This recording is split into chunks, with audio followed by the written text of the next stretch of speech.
उन चरणों में लखी माँ शिशि बड़ा माँ पूज्यपाद शिशि बौद्धा वर्तमान आचार्य देव पूज्यपाद शिशि दादा एवं ठाकुर परिवार के सभी के श्री चरणों में मैं अपनी समस्त श्रद्धा निष्ठा और शतकोटि प्रणाम देना।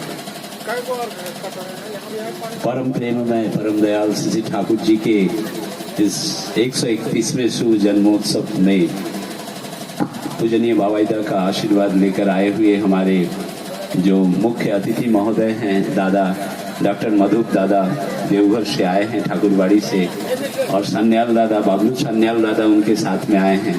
मैं उनके प्रति अपना श्रद्धानंदित जय गुरुदेव। और हमारे सभापति महोदय श्रद्धेय दादा सिंह दादा चतरा से आए हैं। विभिन्न जगहों से ऋतिक कर्मीगण आए हैं, गुरु भाईगण आए हैं, ठाकुर जी के पवित्र पंजाधारी कर्मीगण आए हैं।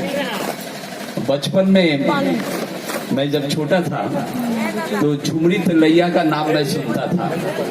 ऑल इंडिया रेडियो में जो प्रोग्राम होता था तो उसमें हमेशा ये कहा जाता था कि झुमरी तलैया से अमुक दादा ने इस गाना गाने का फरमाइश किया है तो ये गाना गाया जा रहा है। अभी भी आप रेडियो खोलेंगे तो झुमरी तलैया का नाम आएगा।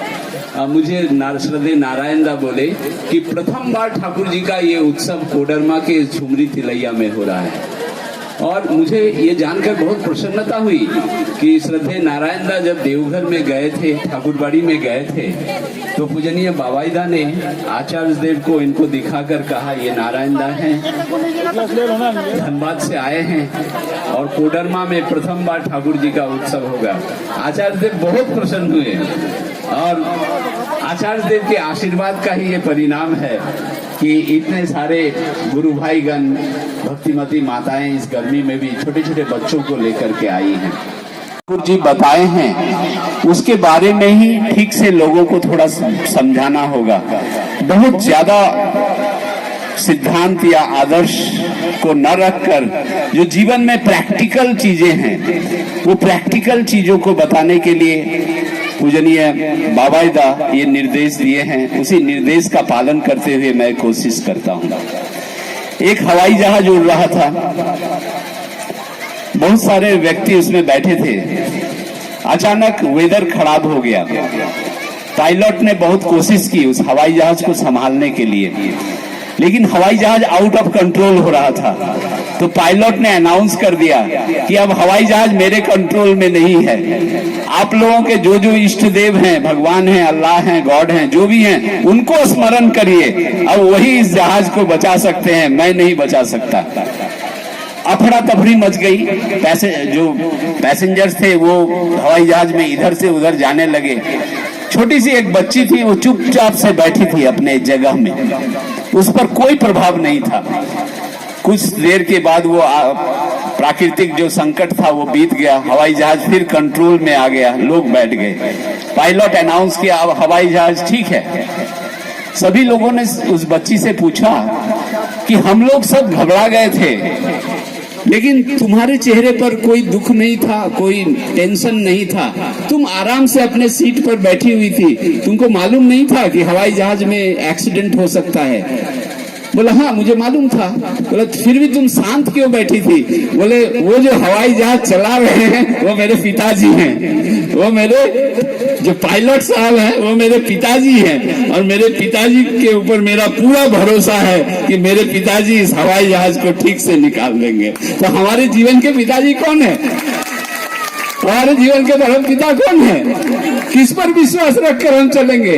क्या अपना बैंक के अकाउंट पर विश्वास रखकर चलेंगे? क्या अगल बगल के पड़ोसी पर ही सब कुछ विश्वास रखकर चलेंगे? क्या जीवन तो उतना साधारण चीज है नहीं।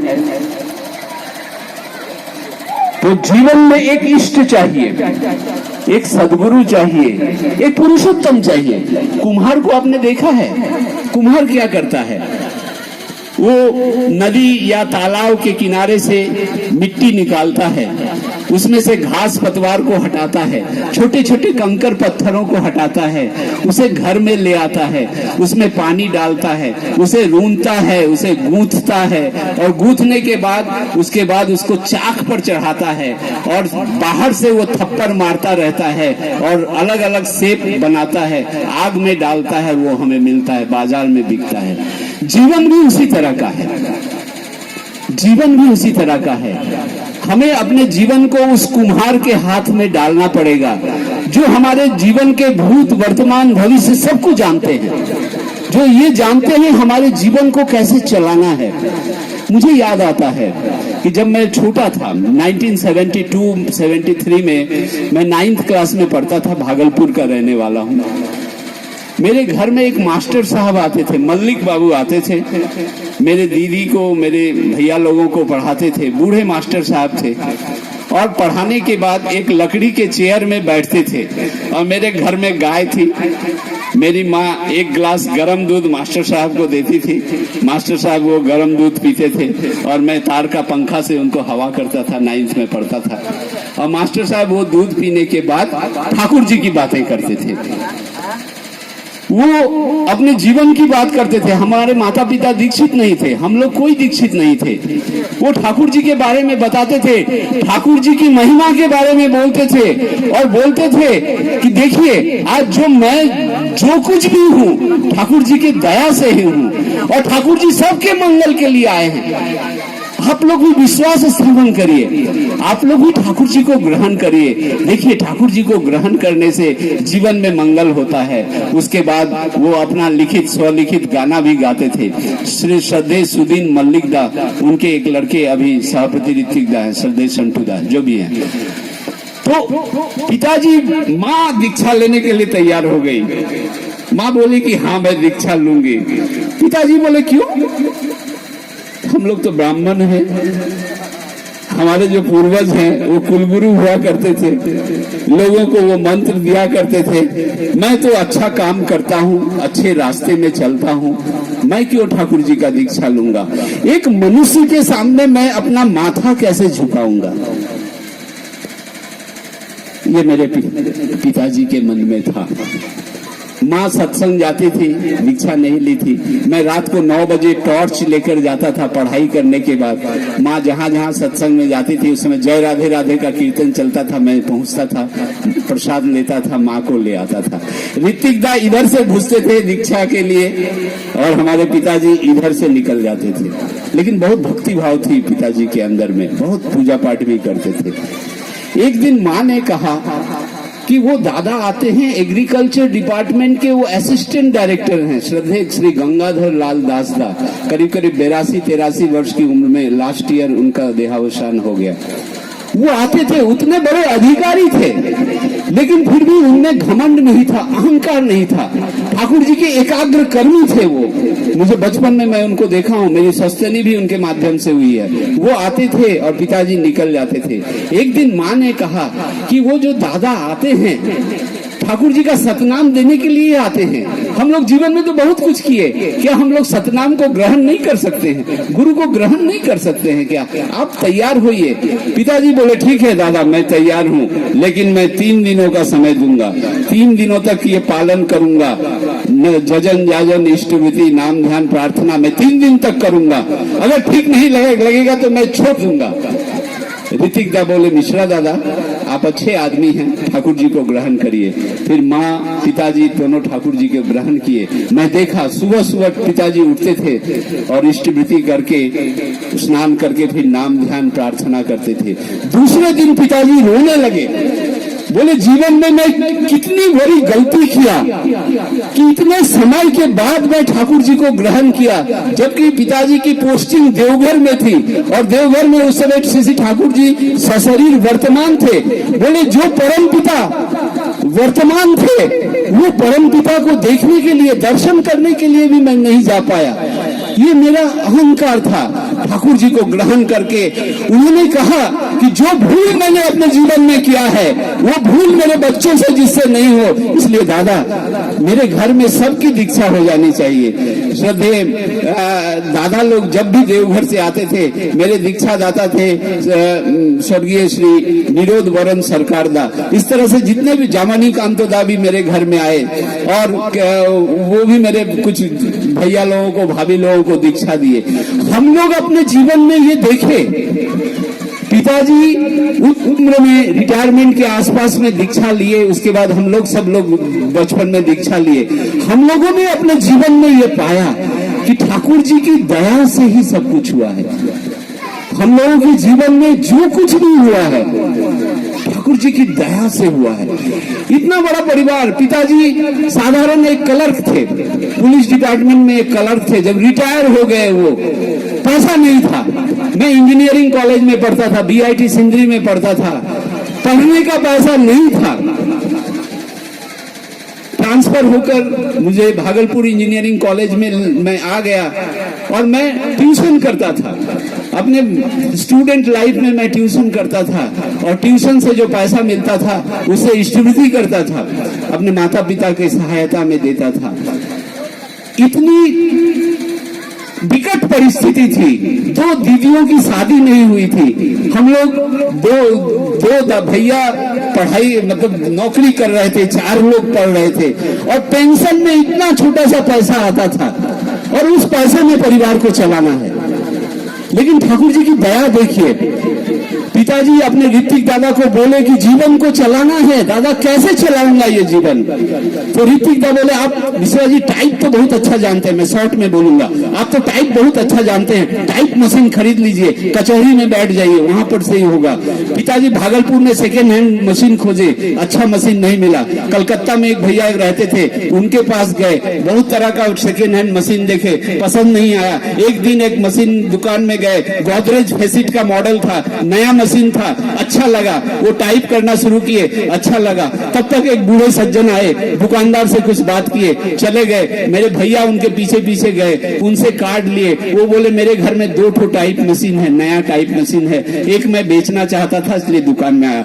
पिताजी को वहां से हटाए, सॉल्ट लेक में वो दादा के घर में गए, उनके यहाँ पर 2 मशीन था, मेड इन अमेरिका, अमेरिका का बना हुआ 2 मशीन था। उनका एक बेटा न्यूयॉर्क में रहता था, बेटी न्यू जर्सी में रहते थे। वो सज्जन सॉल्ट लेक वाले दादा अपने बेटे को लिखे थे, बेटा तुम जब आओगे तो मेरे लिए एक टाइप मशीन ले आना, और बेटी को भी लिखे थे, तुम जब आओगी तो मेरे लिए टाइप मशीन ले आना, दोनों आपस में बात करना, एक ही टाइप मशीन की जरूरत है। अचानक बेटी का इंडिया आने का प्रोग्राम हो गया, पिताजी के अनुसार से वो टाइप मशीन खरीद कर एयरपोर्ट में आई और उस दिन एयरपोर्ट में 4 घंटा प्लेन लेट हुआ, 4 घंटा।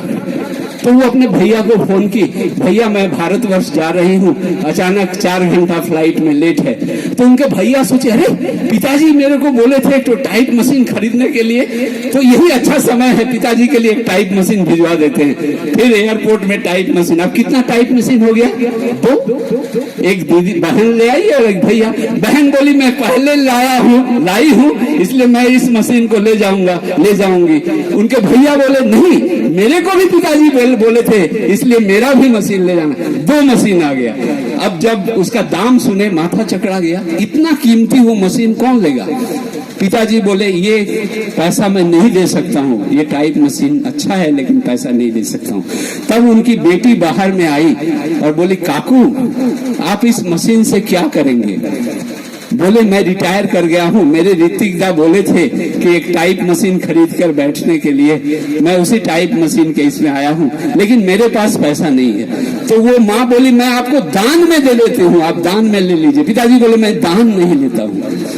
तब बहुत कम पैसे में गिफ्ट के हिसाब से उन्होंने दिया और उस मशीन को ले जाकर जब पिताजी कचहरी में बैठे, ठाकुर जी की दया देखिए, बहुत सारे लोग आए और पूरा हल्ला मच गया कि एक मिश्रा जी अमेरिका का टाइप मशीन लेकर के आए हैं और सब लोग उनको टाइप देने लगे। मुझे याद है अभी मेरे पिताजी नहीं रहे, मुझे याद है रात को 2 बजे तक पिताजी उस टाइप मशीन से टाइप करते थे और हमारे दोनों दीदियों की शादी हो गई, हम लोगों की पढ़ाई हो गई। जिनका टाइप का ये नहीं चलता था उनको वो ऑफलोड किया करते थे।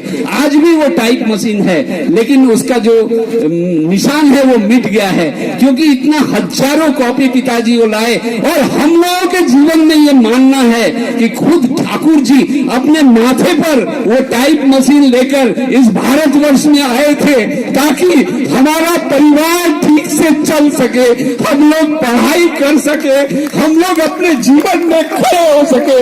इसलिए पिताजी के लिए अमेरिका से ठाकुर जी वो टाइप मशीन भिजवाए थे। आज भी उस टाइप मशीन को देखकर हम लोगों की आंखों में आंसू आते हैं। ये ठाकुर जी की दया है। एमटेक करने के लिए मैं गया बीआईटी मेसरा में, सस्तनी होल्डर 85 में गया, सस्तनी होल्डर हूँ। वहां बोला गया कि यहाँ जो मेस है ये मेस में प्याज लहसुन मिलता है, बिना प्याज लहसुन का आपको खाना ही नहीं मिलेगा। रांची वहां से 15-20 किलोमीटर दूर, वहां से मैं हॉस्टल या कॉलेज नहीं आ सकता था। बोला आपको हॉस्टल में रहना पड़ेगा। मैं बोला एक काम करता हूँ, हॉस्टल में मैं हीटर लगा लूंगा और अपना दूध ये सब गर्म करके कुछ खा लूंगा। बोला वो भी संभव नहीं है, दूध भी आपको मेस में भेजना पड़ेगा, खाना तो आप घर रूम में बना ही नहीं सकते। मैं बोला तो मैं कैसे पढ़ूंगा? फिर ठाकुर जी को मैं याद किया, मेस में गया, मेस में हाथ जोड़कर मैं बहुत रिक्वेस्ट किया कि मैं ज्यादा कुछ मांगता नहीं हूँ, ठाकुर जी का स्मृति लिया हुआ आदमी हूँ, आप रोटी ही बना दीजिए, आलू का बॉइल्ड आलू बना दीजिए, उसी में मैं खुश हूँ। बोला नहीं ये संभव ही नहीं है। तब एक कुक ने कहा कि ऊपर में क्लर्क रहते हैं, हॉस्टल क्लर्क, उनके पास में जाइए, हो सकता है वो कुछ व्यवस्था कर दे।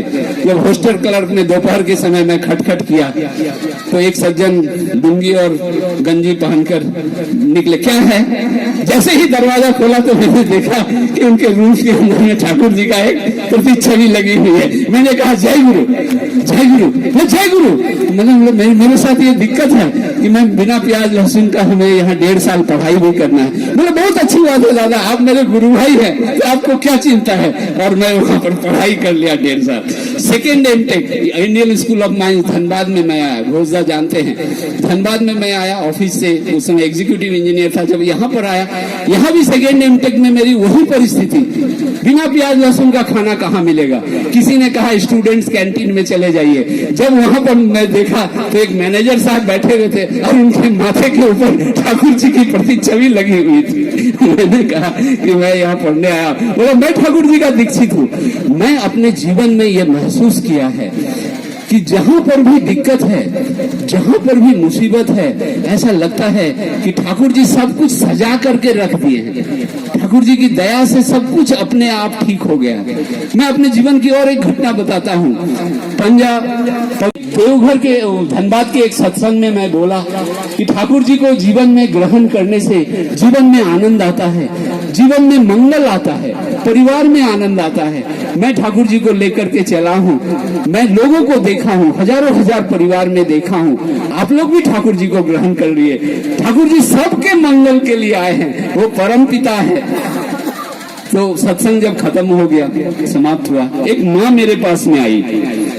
टीका ठीक से नहीं लगा हुआ है, केस ठीक नहीं है, साड़ी भी ठीक से, मतलब थोड़ा पुरानी साड़ी पहन कर आई है।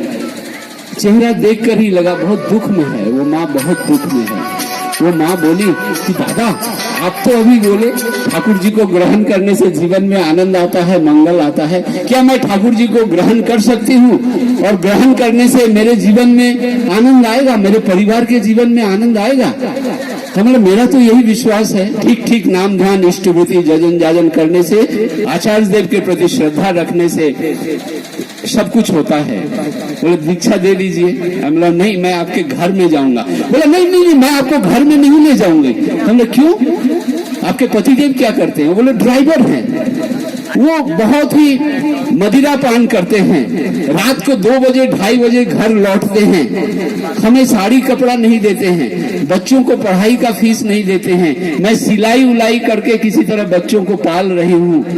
बहुत दुख है दादा, बहुत कष्ट है। मैं बोला मैं कल सुबह आपके घर में जाऊंगा। दूसरे दिन मैं घोषदा को लेकर सुबह में गया उनके घर में, तो देखा गोबर से निका हुआ था, एक साड़ी लटक रही थी जिसमें से पानी टप टप करके गिर रहा था।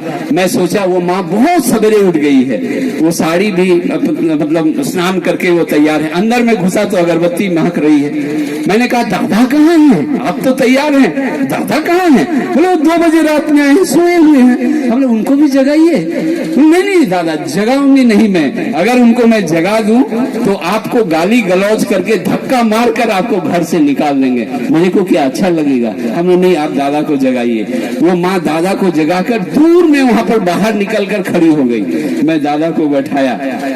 हमने दादा आपकी श्रीमती जी, आपकी पत्नी ठाकुर जी की प्रति छवि में रखा था, आपकी पत्नी ठाकुर जी को गुरु रूप में ग्रहण करना चाहती है, आपकी सहमति है? तो सहमति की क्या बात है? देखिए हजारों भगवान यहाँ पर रखे, सबकी वो पूजा करती है, अगर एक गुरु की पूजा कर लेगी तो इसमें सहमति की क्या जरूरत है?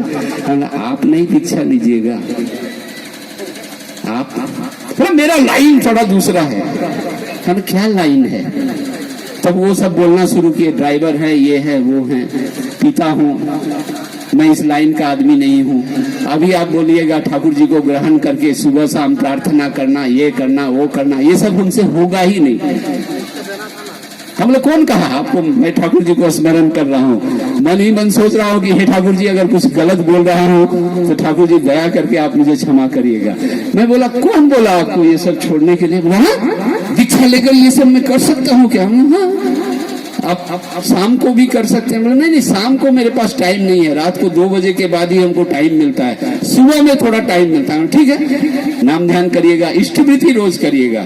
बोला आप अलाउ कर रहे हैं ये सब करने के लिए? हमें ठाकुर जी सबके मंगल के लिए आए हैं, आप उनको ग्रहण करने से ही मंगल होगा। वो दादा ग्रहण किए ठाकुर जी को इस विश्वास के साथ कि ये दादा मेरे को मना नहीं कर रहे हैं कि वो सब मैं नहीं कर सकता हूँ, लेकिन सुबह में ठीक से ये सब भी करना होगा।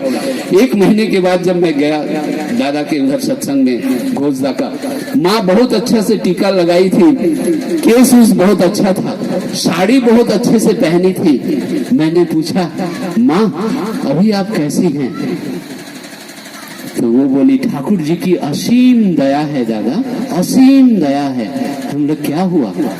बोला दादा आप जैसा बोले थे वो वैसा ही करते थे, रात को 2 बजे भी लौटते थे, लेकिन सुबह उठ करके इष्टवृत्ति करते थे, थोड़ा प्रार्थना अगरबत्ती जलाते थे। दादा 7-8 दिनों के बाद एक दिन शाम के समय वो वापस आ गए और उनके हाथ में एक पैकेट था, मुंह से कोई दुर्गंध नहीं आ रहा था। दादा मैंने पूछा कि अरे आपके मुंह से कोई दुर्गंध नहीं है, हाथ में क्या है? बोला वो सब मैं कुछ पिया नहीं हूँ, हाथ में ये सेव है। मैं पूछी कि क्यों, ऐसा क्या हुआ? बोला आज जब मैं वो ग्लास उठाया था तो उस ग्लास में मैंने ठाकुर जी को देखा, मैं ग्लास पटक दिया हूँ, अब उसे मैं स्पर्श नहीं करूंगा। परिवार बदल गया, एक परिवार पूरी तरह से बदल गया। जब हमारे जीवन में एक परम पुरुष आते हैं, जब एक भागवत पुरुष हमारे जीवन में आते हैं विथ फ्लेश एंड ब्लड, और जब हम उनका अनुसरण करते हैं, उनकी खुशी के लिए वो किससे खुश होंगे, इस भाव से जब हम चलना शुरू करते हैं, और ये हम जब सोचते हैं कि मेरी सारी चीजों के वो मेरे मालिक देख रहे हैं, मेरा जो ये जीवन है ये उनके लिए ही है, मेरा जो जीवन है हमारे आचार्य देव के लिए जीवन है, इस तरह से हम इष्ट को पकड़ते हैं, आदर्श को पकड़ते हैं, धीरे धीरे धीरे विश्वास अविश्वास भक्ति अभक्ति सब कुछ को लेकर जब हम चलते हैं अपने जीवन में, तो धीरे धीरे ये भाव पक्का होता है कि जिनको हम पकड़े हैं वो परम पुरुष हैं, वो विधाता पुरुष हैं, और हमारे जीवन के वो कील केंद्र हैं, और हमारे जीवन को ही नहीं पूरे समस्त धराधाम को वो परिचालित कर रहे हैं, और सबके मंगल के लिए आए हैं। प्रेम बढ़ता है आपस में, प्रेम। एक व्यक्ति मेरे पास में आया था, वो बोला मेरा नाम मोहम्मद सुलेमान अंसारी है और मैं ठाकुर जी की दीक्षा ग्रहण करना चाहता हूँ। मुझे बड़ा आश्चर्य हुआ धनबाद में आज से 24 साल पहले। हम बोले आपका नाम सुलेमान अंसारी है और आप ठाकुर जी को ग्रहण करने के लिए आए हैं? बोला हाँ। हमने आप ठाकुर जी की पुस्तक पढ़े? बोले नहीं। ठाकुर जी का सत्संग जाते हैं? बोले नहीं। देवघर गए? बोले नहीं। हमने क्या काम करते हैं? वो बोला मैं सेंट्रल हॉस्पिटल धनबाद में कंपाउंडर हूँ। हम बोले उस हॉस्पिटल में 3 डॉक्टर हैं। डॉक्टर नायक दा जो अभी देवघर में है, उस समय वहीं पर थे। डॉक्टर साहूदा अभी रिटायर करके अपना क्लिनिक खोले हैं धनबाद में। एक और डॉक्टर साहब। बोले वो 3 डॉक्टर साहब ठाकुर जी के दीक्षित हैं, क्या आप वो डॉक्टर साहब को खुश करने के लिए ठाकुर जी को पकड़ रहे हैं? बोला नहीं। हम लोग उनके डर से आप ठाकुर जी को पकड़ रहे हैं? बोला नहीं।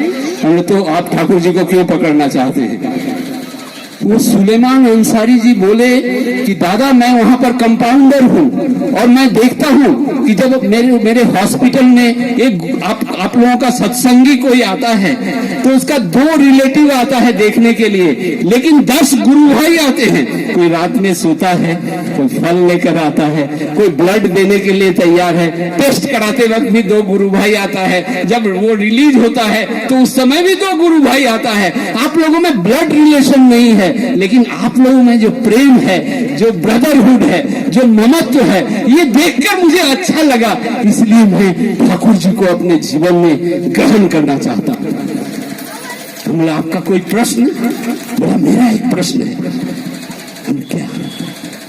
बोला आप मेरे को हिंदू तो नहीं बना दीजिएगा, आप मेरे को, मैं तो मुसलमान हूं, आप मेरे को हिंदू तो नहीं बना दीजिएगा। मैं बोला दादा मैं भी पवित्र कुरान शरीफ पढ़ा हूँ। मोहम्मद साहब लिखे हैं प्रत्येक पक्का मुसलमान को हज, रोजा, नमाज, जकात और कलमा, ये 5 चीज करना चाहिए। आप 5 वक्त नमाज पढ़ते हैं?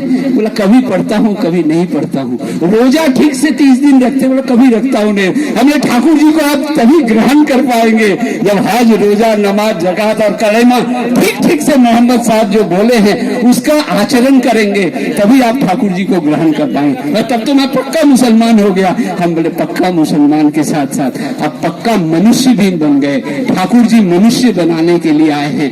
फिर मैं बोला मुझे देखिए, मेरे को जो पढ़ाते थे क्लास 5 में हसन इमाम सर मैथमेटिक्स पढ़ाते थे 10 तक, उनके कारण मैथमेटिक्स से मेरा लगाव हुआ। वो हसन इमाम सर मेरे को पढ़ाते थे, उनके पढ़ाने से पहले भी मैं मानस मिश्रा था। वो जब मेरे को 5 साल पढ़ाए उस समय भी मैं मानस मिश्रा था, आज भी मैं मानस मिश्रा हूँ। इसलिए ठाकुर जी को एक मित्र के समान समझिए, परम बांधव के समान समझिए। आप जो डॉक्टर से दवा लेते हैं, क्या डॉक्टर से पूछते हैं कि उस दवा के अंदर क्या क्या है? या आप डॉक्टर साहब को देखते हैं कि वो डॉक्टर कहाँ से आए हैं, कैसे हैं? आप उन पर विश्वास करके उनकी दवा को ग्रहण करते हैं। वो परम पिता है, परम कारुणिक है, परम मंगलमय है। वो जो दे रहे हैं, जो जजन जाजन इष्टवृत्ति का जो विधान दे रहे हैं, इसमें ही सबका मंगल छिपा हुआ है। चाहे वो किसी जाति का हो, चाहे वो किसी वर्ण का हो, चाहे किसी धर्म का हो। ये सत्संग महामिलन का केंद्र है, प्रेम करने का केंद्र है। ये आप लोग ठाकुर जी को मैं ग्रहण किया हूँ, अगर यहाँ पर नहीं आता तो इतने लोगों को मैं देख पाता क्या? नहीं देख पाता। दादा को देख पाता? नहीं देख पाता। ठाकुर जी को ग्रहण किया हूँ, इसलिए सैकड़ों जो घर अपना नहीं है, जो लोग पहले अपने नहीं थे, ठाकुर जी को ग्रहण करके ऐसा लगता है हम लोग सब लोग एक परिवार में हैं। और उस दिन आचार्य देव बोल रहे थे कि सबकी सेवा करनी है, सबकी सेवा करनी है, सबके साथ अच्छा व्यवहार रखना है। इस सेवा और व्यवहार के माध्यम से ही सत्य है। ठाकुर जी को ग्रहण करने से हमारी संगत बढ़ेगी और उससे ही समाज का मंगल हो। ठाकुर जी ने यहाँ तक कहा है कि तुम इतने श्रद्धापूर्ण तरीके से चलना जो घर की एक बिल्ली तक तुमको श्रद्धा करे, घर की एक बिल्ली तक तुमको श्रद्धा करे। इस श्रद्धा भाव से चलना। आइए, आज परम दयाल आए हैं, सशरीर इस धराधाम में आए थे श्री ठाकुर अनुकूल चंद्र। माँ ने उनका नाम रखा था अनुकूल। अकुले पोड़िले दीनहीन लुड़ाइयो सिर कोहियो कथा कुल बीते तारे सेधो प्राणपणे लोइया बुके तार नाशियो बैठा। उनकी माँ ने उनका नाम अनुकूल रखा था। अकुले परिले दीनहीन जने। अगर दीनहीन व्यक्ति विपत्ति में पड़ता है, दुख में पड़ता है, नुआइयो सिर कोहियो कथा, बहुत विनम्रता के साथ उससे बातें करना। कोई लाइफ बीते तारे सेवो प्राण पाने, पूरे परिश्रम के साथ उसको विपत्ति से निकाल बाहर करने की चेष्टा करना। लोहिया बुके पार नासियो हो बैठा, उसे आलिंगन करके उसके व्यथा को दूर कर देना। उस दिन मैं जगदलपुर में था, आज से 15 साल पहले, वहां पर मंदिर का उद्बोधन हुआ था। पूजनीय सिपाहीदा हमको बोले कि मानसदा हम लोग तो जा रहे हैं, उससे पहले रात की घटना देखिए कैसे हम सीखते हैं। अचानक रात को 11 बजे देखिए, जिस मंदिर का उद्बोधन होना था मैट बिछा हुआ था, और उस मैट पर पूजनीय बाबाईदा ऐसे ऐसे चले, फिर ऐसे चले। मैं दूर से देख रहा था कि रात को 12 बजे पूजनीय बाबाईदा उस मैट पर क्यों चल रहे हैं। फिर मेरे को बुलाए, मानसदा सुनिए। मैं गया, बोला इस मैट के अंदर छोटा छोटा कंकर और पत्थर का टुकड़ा है। मेरे पिताजी जब सुबह में इस मैट के ऊपर से जाएंगे तो वो कंकर पत्थर उनके पैर में चुभेगा। अभी वॉलेंटियर्स को बुला लीजिए, मैट हटवाइए और बढ़िया से इसका साफ सफाई करके ठीक कर दीजिए। कितनी भक्ति। उनके पिताजी आचार्य देव जो सुबह में मंदिर उद्बोधन में जाएंगे और नीचे जो कंकर पड़ा हुआ उससे जो उनके पैर में तकलीफ लगेगी, उसके लिए पूजनीय बाबाईदा कितने सजग हैं। आंखों से आंसू आ गए। जब वो लोग जाने लगे तो बोले, मानसदा MP आएंगे, मेंबर ऑफ पार्लियामेंट आएंगे मुख्य अतिथि धर्म सभा में, आप थोड़ा ठाकुर जी का याजन कर दीजिएगा। तो ठाकुर जी का याजन हुआ, वो भी अच्छा बोले। उसके बाद संबलपुर में दादा, तो मैं भी गया।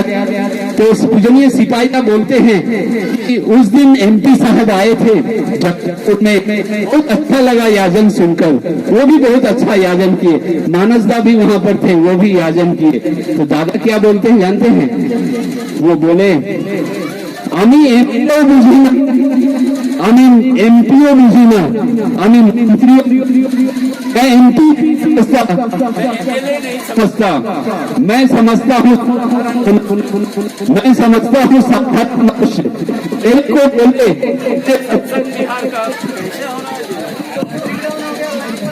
हेलो, जिससे साधारण मनुष्य आए, जिससे साधारण मनुष्य आए। मैं MP भी नहीं समझता, मैं MLA भी नहीं समझता, मैं मिनिस्टर भी नहीं समझता, मैं समझता हूँ साधारण मनुष्य। ये सत्संग हम जैसे, आप जैसे साधारण मनुष्यों की एक मिलन भूमि है, जहाँ पर हम लोग एकत्रित हुए हैं अपने जीवन को सुंदर बनाने के लिए, ठाकुर जी को जीवन में ग्रहण करके।